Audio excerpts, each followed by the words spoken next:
Hello friend, स्वागत है आपका अपने चैनल आज क्लास में। आज के इस वीडियो में हिंदी का एक मॉडल पेपर सॉल्व करेंगे। इस मॉडल पेपर में 60 ऑब्जेक्टिव प्रश्न रहेगा, जिसमें से आपको 50 बनाना रहेगा और यही पैटर्न आपके फाइनल बोर्ड परीक्षा का भी रहेगा। आपके फाइनल बोर्ड परीक्षा में भी 60 ऑब्जेक्टिव प्रश्न पूछे जाएंगे, जिसमें से आपको 50 बनाना रहेगा और बिल्कुल ऐसा ही ऐसा प्रश्न आपके फाइनल बोर्ड परीक्षा में आने वाला है। तो एक भी प्रश्न आप लोग इसकी मत कीजिएगा। वीडियो को प्लीज़ आप लोग शुरू से लेकर अंत तक देखिएगा। और हमारे वेबसाइट पे ऑनलाइन टेस्ट चल रहा है, तो अभी तक आप टेस्ट नहीं दिए हैं तो जाके टेस्ट दे लीजिएगा। अगर आपको ऑनलाइन टेस्ट देना नहीं आता है तो वीडियो के लास्ट में हम आपको बताएंगे कि आप लोग ऑनलाइन टेस्ट कैसे दे सकते हैं। और अभी तक आप हमारे व्हाट्सएप ग्रुप में नहीं जुड़े हैं तो ये हमारा व्हाट्सएप नंबर है 87 89 30 73 04। इस पे आपको बोलना है कि सर मुझे ग्रुप में जोड़ दीजिए, तो हम आपको ग्रुप में जोड़ देंगे। तो आइए शुरू करते हैं पहले नंबर प्रश्न से। तो पहला नंबर प्रश्न है कि भीमराव अंबेडकर अपना प्रेरणा स्रोत किसे मानते थे। काफ़ी महत्वपूर्ण प्रश्न है ये आपके बोर्ड परीक्षा के लिए। यहाँ पे आपको बताना है कि भीमराव अंबेडकर अपना प्रेरणा स्रोत किसे मानते थे। तो भगवान बुद्ध को भी मानते थे, कबीर दास को मानते थे, ज्योतिबा फुले को भी मानते थे, यानी इनमें से सभी को मानते थे।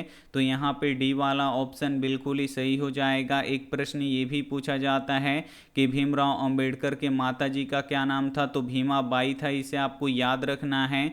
एक प्रश्न ये भी पूछा जाता है कि भीमराव अंबेडकर का जन्म किस राज्य में हुआ था। तो मध्य प्रदेश राज्य में हुआ था, तो इसे भी साथ में आपको याद रखना है। आइए देखते हैं अगला प्रश्न। 2 नंबर प्रश्न है कि गांधी जी के जन्म दिवस को किस रूप में मनाया जाता है। यहाँ पे आपको बताना है कि गांधी जी के जन्म दिवस को किस रूप में मनाया जाता है। तो अहिंसा दिवस के रूप में मनाया जाता है।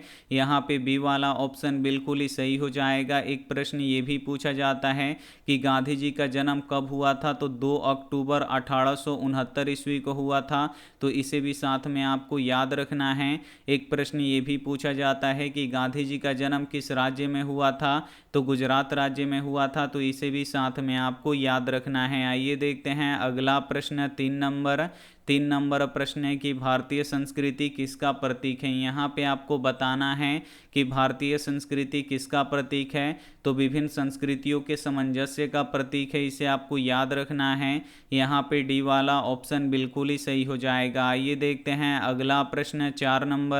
4 नंबर प्रश्न है कि मदन ने खोखा की कितनी दांतें तोड़ डाली। काफ़ी महत्वपूर्ण प्रश्न है।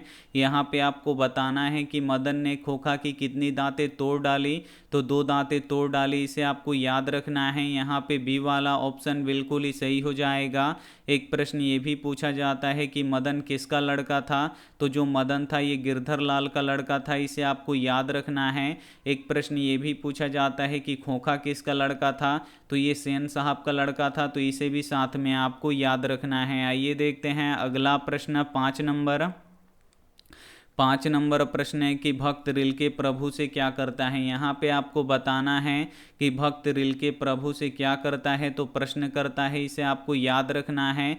यहाँ पे ए वाला ऑप्शन बिल्कुल ही सही हो जाएगा। काफ़ी महत्वपूर्ण ऑब्जेक्टिव प्रश्न हम आपको बताएंगे, तो एक भी प्रश्न आप लोग स्किप मत कीजिएगा। वीडियो को प्लीज़ आप लोग शुरू से लेके अंत तक देखिएगा। और वीडियो को अभी तक आप लाइक नहीं किए हैं तो प्लीज़ आप लोग वीडियो को लाइक भी कर दीजिएगा। आइए देखते हैं अगला प्रश्न। 6 नंबर प्रश्न है कि मंगू को पागलपन का रोग कब से था। ये भी काफ़ी महत्वपूर्ण प्रश्न है। यहाँ पे आपको बताना है कि मंगू को पागलपन का रोग कब से था। तो जन्म से ही था, इसे आपको याद रखना है। यहाँ पे डी वाला ऑप्शन बिल्कुल ही सही हो जाएगा। एक प्रश्न ये भी पूछा जाता है कि मंगू कितने साल की थी। तो जो मंगू थी ये 12 साल की थी, इसे आपको याद रखना है। आइए देखते हैं अगला प्रश्न। 7 नंबर प्रश्न है कि लेखक का छोटा भाई कौन था। यहाँ पे आपको बताना है कि लेखक का छोटा भाई कौन था। तो लेखक का छोटा भाई संतु था, इसे आपको याद रखना है। यहाँ पे बी वाला ऑप्शन बिल्कुल ही सही हो जाएगा। एक प्रश्न ये भी पूछा जाता है कि मछली से कौन डर रहा था। तो मछली से संतु डर रहा था, तो इसे भी साथ में आपको याद रखना है। आइए देखते हैं अगला प्रश्न।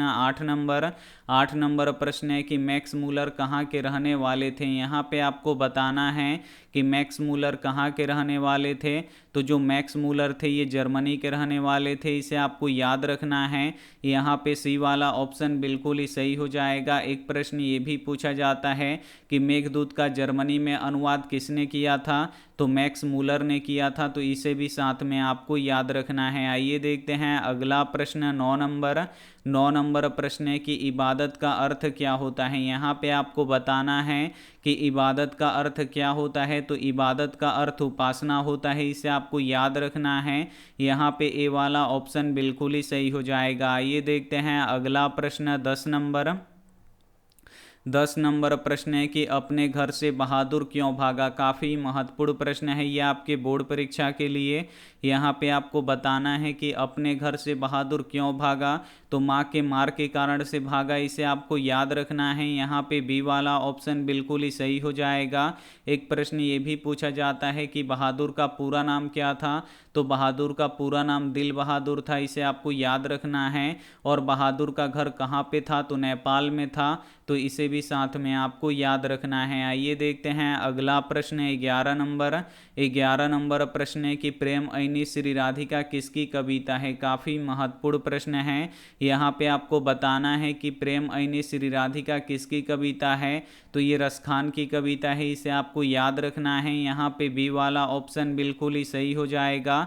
एक प्रश्न ये भी पूछा जाता है कि रसखान को शिक्षा किसने दिया था, तो स्वामी विठल नाथ ने दिया था, तो इसे भी साथ में आपको याद रखना है। आइए देखते हैं अगला प्रश्न 12 नंबर प्रश्न है कि किस देश के लोग बड़े बड़े नख पसंद करते थे। यहाँ पे आपको बताना है कि किस देश के लोग बड़े बड़े नख यानी बड़े बड़े नाखून पसंद करते थे, तो गौड़ देश के लोग बड़े बड़े नाखून पसंद करते थे, इसे आपको याद रखना है। यहाँ पे ए वाला ऑप्शन बिल्कुल ही सही हो जाएगा। एक प्रश्न ये भी पूछा जाता है कि नाखून किसका प्रतीक है, तो जो नाखून है ये पशुता का प्रतीक है, तो इसे भी साथ में आपको याद रखना है। आइए देखते हैं अगला प्रश्न 13 नंबर प्रश्न है कि हिरोशिमा कहाँ स्थित है। यहाँ पे आपको बताना है कि हिरोशिमा कहाँ स्थित है, तो जो हिरोशिमा है ये जापान में स्थित है, इसे आपको याद रखना है। यहाँ पे डी वाला ऑप्शन बिल्कुल ही सही हो जाएगा। एक प्रश्न ये भी पूछा जाता है कि उगते सूरज के देश किस देश को कहा जाता है, तो जापान को कहा जाता है, तो इसे भी साथ में आपको याद रखना है। आइए देखते हैं अगला प्रश्न 14 नंबर प्रश्न है कि अंग्रेजी किस लिपि में लिखी जाती है। यहाँ पे आपको बताना है कि अंग्रेजी किस लिपि में लिखी जाती है, तो जो अंग्रेजी होती है ये रोमन लिपि में लिखी जाती है। यहाँ पे सी वाला ऑप्शन बिल्कुल ही सही हो जाएगा। एक प्रश्न ये भी पूछा जाता है कि हिंदी किस लिपि में लिखी जाती है, तो हिंदी देवनागरी लिपि में लिखी जाती है, इसे आपको याद रखना है।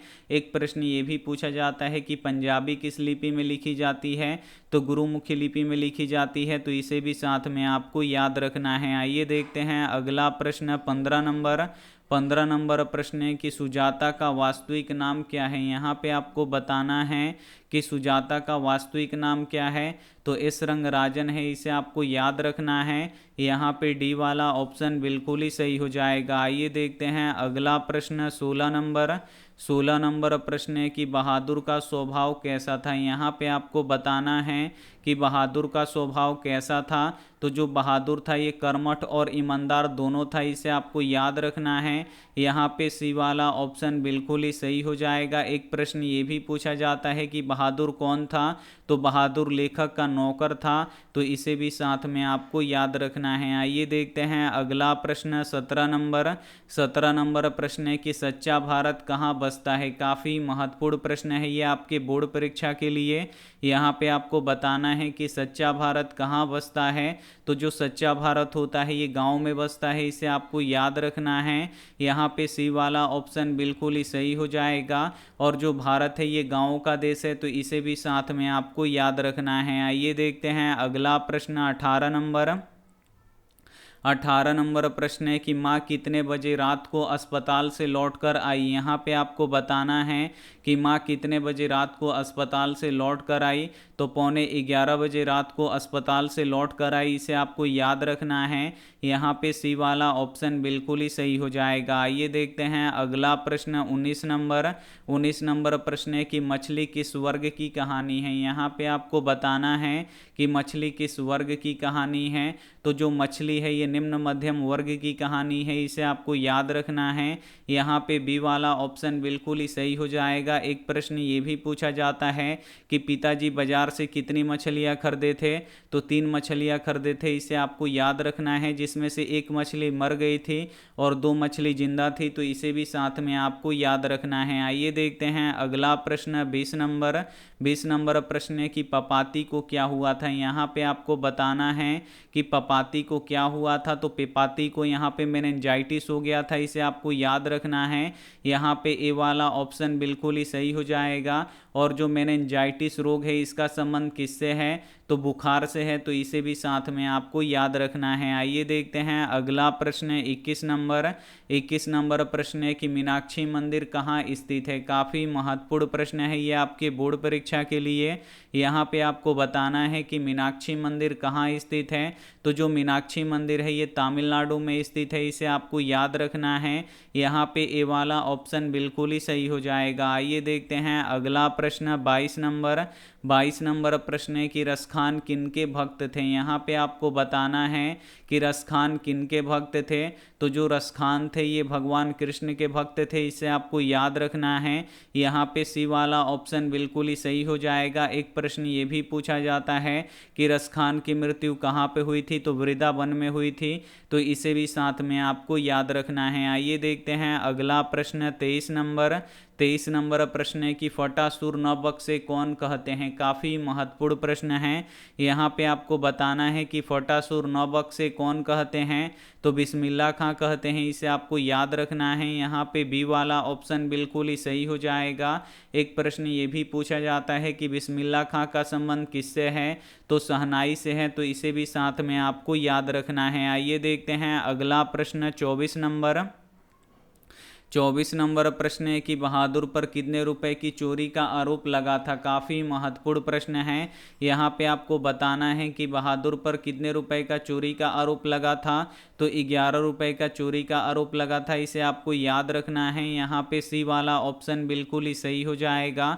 एक प्रश्न ये भी पूछा जाता है कि बहादुर पर चोरी का आरोप किसने लगाया था, तो लेखक के रिश्तेदार ने लगाया था, तो इसे भी साथ में आपको याद रखना है। आइए देखते हैं अगला प्रश्न 25 नंबर। 25 नंबर प्रश्न है कि सवाल किस चीज़ का है। काफ़ी महत्वपूर्ण प्रश्न है। यहाँ पे आपको बताना है कि सवाल किस चीज़ का है, तो सवाल रोटी का है, इसे आपको याद रखना है। यहाँ पे ए वाला ऑप्शन बिल्कुल ही सही हो जाएगा। आइए देखते हैं अगला प्रश्न 26 नंबर। 26 नंबर प्रश्न है कि क्या सब कुछ बता देती हैं। यहाँ पे आपको बताना है कि क्या सब कुछ बता देती है, तो जो आंखें होती है ये सब कुछ बता देती है, तो यहाँ पे सी वाला ऑप्शन बिल्कुल ही सही हो जाएगा। आइए देखते हैं अगला प्रश्न 27 नंबर। 27 नंबर प्रश्न है कि सीता के कितने लड़के थे। काफ़ी महत्वपूर्ण प्रश्न है। यहाँ पे आपको बताना है कि सीता के कितने लड़के थे, तो सीता के 3 लड़के थे, इसे आपको याद रखना है। यहाँ पे बी वाला ऑप्शन बिल्कुल ही सही हो जाएगा। एक प्रश्न ये भी पूछा जाता है कि सीता के सबसे बड़े लड़के का नाम क्या था, तो कैलाश था, इसे आपको याद रखना है। एक प्रश्न ये भी पूछा जाता है कि सीता रुआसी क्यों हो गई थी, तो अपना काला ओढ़ना देखकर सीता रुआसी हो गई थी, तो इसे भी साथ में आपको याद रखना है। आइए देखते हैं अगला प्रश्न 28 नंबर। 28 नंबर प्रश्न है कि गांधी जी वकालत की पढ़ाई के लिए कहाँ गए। काफ़ी महत्वपूर्ण प्रश्न है। यहाँ पे आपको बताना है कि गांधी जी वकालत की पढ़ाई के लिए कहाँ गए, तो लंदन गए, इसे आपको याद रखना है। यहाँ पे बी वाला ऑप्शन बिल्कुल ही सही हो जाएगा। एक प्रश्न ये भी पूछा जाता है कि गांधी जी वकालत करने के लिए कहाँ गए, तो दक्षिण अफ्रीका गए, तो इसे भी साथ में आपको याद रखना है। एक प्रश्न ये भी पूछा जाता है कि गांधी जी दक्षिण अफ्रीका से भारत कब लौट कर आए, तो 1915 ईस्वी में आए, तो इसे भी साथ में आपको याद रखना है। आइए देखते हैं अगला प्रश्न 29 नंबर। 29 नंबर प्रश्न है कि मंगू को कहाँ भर्ती करवाया गया था। यहाँ पे आपको बताना है कि मंगू को कहाँ पे भर्ती करवाया गया था, तो अस्पताल में भर्ती करवाया गया था, इसे आपको याद रखना है। यहाँ पे ए वाला ऑप्शन बिल्कुल ही सही हो जाएगा। एक प्रश्न ये भी पूछा जाता है कि मंगू की माँ अस्पताल को क्या समझती है, तो कारागार समझती है, तो इसे भी साथ में आपको याद रखना है। आइए देखते हैं अगला प्रश्न 30 नंबर। 30 नंबर प्रश्न है कि मछली से कौन डर रहा था। यहाँ पे आपको बताना है कि मछली से कौन डर रहा था, तो जो मछली से कौन डर रहा था, तो मछली से संतु डर रहा था, इसे आपको याद रखना है। यहाँ पे ए वाला ऑप्शन बिल्कुल ही सही हो जाएगा। एक प्रश्न ये भी पूछा जाता है कि मछली को कुएं में डालने के लिए कौन लेकर भागा था, तो संतु लेकर भागा था, तो इसे भी साथ में आपको याद रखना है। आइए देखते हैं अगला प्रश्न 31 नंबर प्रश्न है कि the caste in India their mechanism के लेखक कौन है। काफ़ी महत्वपूर्ण प्रश्न है। यहाँ पे आपको बताना है कि the caste in India their mechanism के लेखक कौन है, तो भीमराव अंबेडकर हैं, इन्हें आपको याद रखना है। यहाँ पे सी वाला ऑप्शन बिल्कुल ही सही हो जाएगा। आइए देखते हैं अगला प्रश्न 32 नंबर प्रश्न है कि सेन साहब की नई मोटर कार कितनी की थी। यहाँ पे आपको बताना है कि सेन साहब की नई मोटर कार कितनी की थी, तो 7,500 की थी, इसे आपको याद रखना है। यहाँ पे सी वाला ऑप्शन बिल्कुल ही सही हो जाएगा। एक प्रश्न ये भी पूछा जाता है कि सेन साहब की नई मोटर कार किस रंग की थी, तो काले रंग की थी, तो इसे भी साथ में आपको याद रखना है। आइए देखते हैं अगला प्रश्न 33 नंबर प्रश्न है कि किसे महसूस होने लगा कि आकाश अनंत है। काफ़ी महत्वपूर्ण प्रश्न है। यहाँ पे आपको बताना है कि किसे महसूस होने लगा कि आकाश अनंत है, तो सीता को महसूस होने लगा कि आकाश अनंत है, इसे आपको याद रखना है। यहाँ पे ए वाला ऑप्शन बिल्कुल ही सही हो जाएगा। आइए देखते हैं अगला प्रश्न 34 नंबर प्रश्न है कि मैक्स मूलर के अनुसार सर्वाधिक संपदा और प्राकृतिक सौंदर्य से परिपूर्ण कौन सा देश है, तो अपना देश भारत है, इसे आपको याद रखना है। यहाँ पे ए वाला ऑप्शन बिल्कुल ही सही हो जाएगा। और मैक्स मूलर कहाँ के रहने वाले थे, तो जर्मनी के रहने वाले थे, तो इसे भी साथ में आपको याद रखना है। आइए देखते हैं अगला प्रश्न 35 नंबर प्रश्न है कि सुशीरवादों में शाह की उपाधि किसे प्राप्त है। यहाँ पे आपको बताना है कि सुशीरवादों में शाह की उपाधि किसे प्राप्त है, तो शहनाई को प्राप्त है, इसे आपको याद रखना है। यहाँ पे डी वाला ऑप्शन बिल्कुल ही सही हो जाएगा। एक प्रश्न ये भी पूछा जाता है कि शहनाई किससे बनाया जाता है, तो नरकट से बनाया जाता है, तो इसे भी साथ में आपको याद रखना है। आइए देखते हैं अगला प्रश्न 36 नंबर प्रश्न है कि बहादुर को लेखक के घर कौन लाया था। यहाँ पे आपको बताना है कि बहादुर को लेखक के घर कौन लाया था, तो लेखक का साला लाया था, इसे आपको याद रखना है। यहाँ पे सी वाला ऑप्शन बिल्कुल ही सही हो जाएगा। और बहादुर के नाम में से दिल शब्द किसने हटा दिया, तो निर्मला ने हटा दिया, तो इसे भी साथ में आपको याद रखना है। आइए देखते हैं अगला प्रश्न 37 नंबर प्रश्न है कि रसखान दिल्ली से कहाँ चले गए। काफ़ी महत्वपूर्ण प्रश्न है। यहाँ पे आपको बताना है कि रसखान दिल्ली से कहाँ चले गए, तो ब्रजभूमि चले गए, इसे आपको याद रखना है। यहाँ पे बी वाला ऑप्शन बिल्कुल ही सही हो जाएगा। आइए देखते हैं अगला प्रश्न 38 नंबर प्रश्न है कि काशी किसकी पाठशाला है। यहाँ पे आपको बताना है कि काशी किसकी पाठशाला है, तो जो काशी है ये संस्कृति की पाठशाला है, इसे आपको याद रखना है।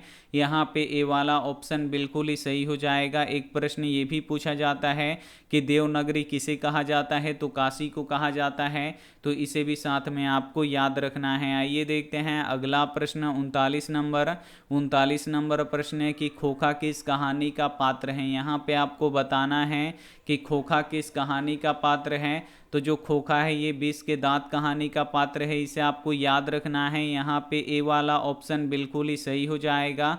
एक प्रश्न ये भी पूछा जाता है कि शिक्षा एवं संस्कृति पाठ के लेखक कौन हैं, तो महात्मा गांधी जी हैं, तो इन्हें भी साथ में आपको याद रखना है। आइए देखते हैं अगला प्रश्न 40 नंबर प्रश्न है कि आर्थिक पहलू से भी हानिकारक क्या है। यहाँ पे आपको बताना है कि आर्थिक पहलू से भी हानिकारक क्या है, तो जाति प्रथा है, इसे आपको याद रखना है। यहाँ पे ए वाला ऑप्शन बिल्कुल ही सही हो जाएगा। आइए देखते हैं अगला प्रश्न 41 नंबर प्रश्न है कि मंगमा की बहू का नाम क्या था। यहाँ पे आपको बताना है कि मंगमा की बहू का नाम क्या था, तो नजम्मा था, इसे आपको याद रखना है। यहाँ पे सी वाला ऑप्शन बिल्कुल ही सही हो जाएगा। एक प्रश्न ये भी पूछा जाता है कि मंगमा को किससे विवाद था, तो अपनी बहू नजम्मा से विवाद था, इसे आपको याद रखना है। एक प्रश्न ये भी पूछा जाता है कि मंगमा के परिवार में कुल कितने लोग थे, तो 4 लोग थे, तो इसे भी साथ में आपको याद रखना है। आइए देखते हैं अगला प्रश्न 42 नंबर प्रश्न है कि लक्ष्मी के पति का नाम क्या क्या है, यहाँ पे आपको बताना है कि लक्ष्मी के पति का नाम क्या है, तो लक्ष्मण है, इसे आपको याद रखना है। यहाँ पे ए वाला ऑप्शन बिल्कुल ही सही हो जाएगा। और लक्ष्मण कहाँ पे नौकरी करता था, तो कोलकाता में नौकरी करता था, तो इसे भी साथ में आपको याद रखना है। आइए देखते हैं अगला प्रश्न 43 नंबर। 43 नंबर प्रश्न है कि लक्ष्मी कौन थी। यहाँ पे आपको बताना है कि लक्ष्मी कौन थी, तो लक्ष्मी एक दिनहीन महिला थी, इसे आपको याद रखना है। यहाँ पे सी वाला ऑप्शन बिल्कुल ही सही हो जाएगा। एक प्रश्न ये भी पूछा जाता है कि लक्ष्मी का घर किस नदी के बांध के नीचे था, तो देवी नदी के बांध के नीचे था, तो इसे भी साथ में आपको याद रखना है। आइए देखते हैं अगला प्रश्न 44 नंबर। 44 नंबर प्रश्न है कि मन क्या नहीं मानता है। यहाँ पे आपको बताना है कि मन क्या नहीं मानता, तो मन कभी हार नहीं मानता है, इसे आपको याद रखना है। यहाँ पे बी वाला ऑप्शन बिल्कुल ही सही हो जाएगा। आइए देखते हैं अगला प्रश्न 45 नंबर। 45 नंबर प्रश्न है कि बिरजू महाराज लखनऊ घराने के किस पीढ़ी के कलाकार हैं। यहाँ पे आपको बताना है कि बिरजू महाराज लखनऊ घराने के किस पीढ़ी के कलाकार हैं, तो 7वीं पीढ़ी के कलाकार हैं, इसे आपको याद रखना है। यहाँ पे बी वाला ऑप्शन बिल्कुल ही सही हो जाएगा। एक प्रश्न ये भी पूछा जाता है कि बिरजू महाराज का जन्म कहाँ पे हुआ था, तो लखनऊ में हुआ था, तो इसे भी साथ में आपको याद रखना है। आइए देखते हैं अगला प्रश्न 46 नंबर। 46 नंबर प्रश्न है कि कुमार गंधर्व क्या है। यहाँ पे आपको बताना है कि कुमार गंधर्व क्या है, तो ये शास्त्रीय गायन है, इसे आपको याद रखना है। यहाँ पे बी वाला ऑप्शन बिल्कुल ही सही हो जाएगा। आइए देखते हैं अगला प्रश्न 47 नंबर। 47 नंबर प्रश्न है कि अभिनव कहाँ स्थित है। यहाँ पे आपको बताना है कि अभिनव कहाँ पे स्थित है, तो जो अभिनव है ये फ्रांस में स्थित है, इसे आपको याद रखना है। यहाँ पे सी वाला ऑप्शन बिल्कुल ही सही हो जाएगा। एक प्रश्न ये भी पूछा जाता है कि अभिनव किस नदी के किनारे स्थित है, तो रोन नदी के किनारे स्थित है, तो इसे भी साथ में आपको याद रखना है। आइए देखते हैं अगला प्रश्न 48 नंबर। 48 नंबर प्रश्न है कि अभिनव क्या है। यहाँ पे आपको बताना है कि अभिनव क्या है, तो अभिनव एक शहर है, इसे आपको याद रखना है, जो दक्षिण फ्रांस में स्थित है, तो यहाँ पे बी वाला ऑप्शन बिल्कुल ही सही हो जाएगा। आइए देखते हैं अगला प्रश्न 49 नंबर। 49 नंबर प्रश्न है कि बिरजू महाराज के पिता की मृत्यु किससे हुई। काफ़ी महत्वपूर्ण प्रश्न है। यहाँ पे आपको बताना है कि बिरजू महाराज के पिता की मृत्यु किससे हुई, तो लूह लगने के कारण से हुई, इसे आपको याद रखना है। यहाँ पे ए वाला ऑप्शन बिल्कुल ही सही हो जाएगा। एक प्रश्न ये भी पूछा जाता है कि बिरजू महाराज कितने साल के थे, तो उनके पिता की मृत्यु हो गई, तो 9.5 साल के थे, तो उनके पिताजी की मृत्यु हो गई, तो इसे भी साथ में आपको याद रखना है। आइए देखते हैं अंतिम प्रश्न 50 नंबर। 50 नंबर प्रश्न है कि मंगमा को किससे विवाद था। यहाँ पे आपको बताना है कि मंगमा को किससे विवाद था, तो अपनी बहू से विवाद था, इसे आपको याद रखना है। यहाँ पे सी वाला ऑप्शन बिल्कुल ही सही हो जाएगा। एक प्रश्न ये भी पूछा जाता है कि मंगमा कैसी थी, तो जो मंगमा थी ये अंधविश्वासी थी, इसे आपको याद रखना है। और मंगमा कौन सा काम करती थी, तो दही बेचती थी, तो इसे भी साथ में आपको याद रखना है। इस मॉडल पेपर के सभी महत्वपूर्ण ऑब्जेक्टिव प्रश्न हम आपको बता चुके हैं, तो इसमें से जो भी प्रश्न आपको याद ना हो तो प्लीज़ आप लोग उसे नोटबुक पे लिख के ज़रूर याद कर लीजिएगा। और वीडियो को अभी तक आप लाइक नहीं किए तो प्लीज़ आप लोग वीडियो को लाइक कीजिए, अपने दोस्तों के पास इस वीडियो को ज़रूर शेयर कीजिए। और चैनल को अभी तक आप सब्सक्राइब नहीं किए तो चैनल को सब्सक्राइब करके साथ में बेल आइकन को ऑल पे दबा लीजिए, ताकि जब भी लाइव क्लास हो तो आपके पास नोटिफिकेशन पहुंचता रहे। अब हम यहाँ पे आपको बताएंगे कि आप लोग ऑनलाइन टेस्ट कैसे दे सकते हैं। तो सभी के फ़ोन में होता है क्रोम और गूगल, तो दोनों में से किसी एक को आपको ओपन कर लेना है। और जैसे ही आपका क्रोम या गूगल ओपन हो जाता है तो यहाँ पे देखिए एक सर्च बॉक्स दिखेगा, बस इसमें आपको लिखना है आस्क क्लास। तो हम यहाँ पे लिख देते हैं ASK और फिर CLASS। हम यहाँ पे आस्क क्लास लिख के सर्च कर देंगे। तो जैसे ही सर्च करेंगे यहाँ पे देखिए लिखा हुआ आ जाएगा आस्क क्लास, तो बस इसी पे आपको क्लिक कर देना है। जैसे ही आप लोग क्लिक कीजिएगा आप हमारे ऑफिशियल वेबसाइट पे आ जाइएगा। यहाँ पे ओपन हो रहा है हमारा ऑफिशियल वेबसाइट। यहाँ पे देखिए आस्क क्लास का ऑफिशियल वेबसाइट आ गया। यहाँ से आप लोग टेस्ट दे सकते हैं, यहाँ से PDF डाउनलोड कर सकते हैं। तो अगर आपको टेस्ट देना है तो इस टेस्ट पे आपको क्लिक करना है, और इसमें से कौन सा टेस्ट देना है, तो सबसे ऊपर वाला टेस्ट देना है, तो सबसे ऊपर वाले टेस्ट पे हम क्लिक कर देंगे तो हमारा टेस्ट यहाँ पे ओपन हो जाएगा। अब यहाँ पे आपको थोड़ा सा नीचे आना है, तो यहाँ पे देखिए 4 से 51 बच्चों ने टेस्ट दे दिए हैं। बस यहाँ पे आपको स्टार्ट वाले बटन पे क्लिक करना है। जैसे ही आप लोग स्टार्ट वाले बटन पे क्लिक कीजिएगा तो यहाँ पे नाम पूछेगा, तो यहाँ पे आप लोग अपना नाम लिख दीजिएगा। उसके बाद नेक्स्ट वाले बटन को दबा दीजिएगा। जैसे ही दबाइएगा यहाँ पे देखिए टेस्ट ओपन हो चुका है। अब इस टेस्ट में 20 ऑब्जेक्टिव प्रश्न हैं और प्रत्येक प्रश्न का यहाँ पे 4 ऑप्शन है, जिसमें से एक सही है। सही वाले ऑप्शन पे टिक कीजिएगा तो ग्रीन हो जाएगा, अगर आप लोग गलत वाले ऑप्शन पे टिक कीजिएगा तो रेड हो जाएगा। तो यहाँ पे पहला प्रश्न है कि लोकतंत्र की सफलता निर्भर करता है तो नागरिकों की विवेकपूर्ण सहभागिता पर निर्भर करता है, तो इस पर हम क्लिक करेंगे, सही ऑप्शन है तो देखिए ग्रीन हो जाएगा। अब दूसरा क्वेश्चन लाना है तो आपको नेक्स्ट वाले बटन पे क्लिक करना है, तो हम यहाँ पे क्लिक कर देंगे तो यहाँ पे देखिए दूसरा क्वेश्चन आ गया।